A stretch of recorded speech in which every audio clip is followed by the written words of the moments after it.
يدخل هذه المباراة وسط هذا الكرنفال ويبدأ الكرنفال. نعم، لقد بدأ الكرنفال عن طريق سيرخي ميلكونوفيتش سافيتش.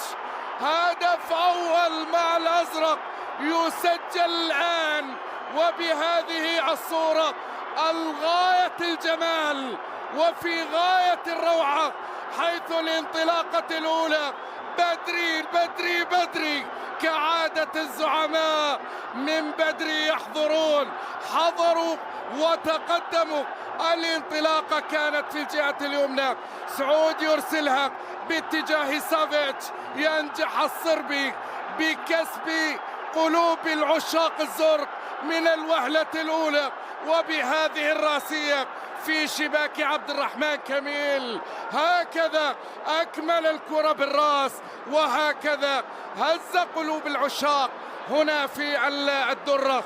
وكأن هذا الهدف هو إعلان تقديم الصربي سيرخي سافيتش اللاعب ذو 28 عام.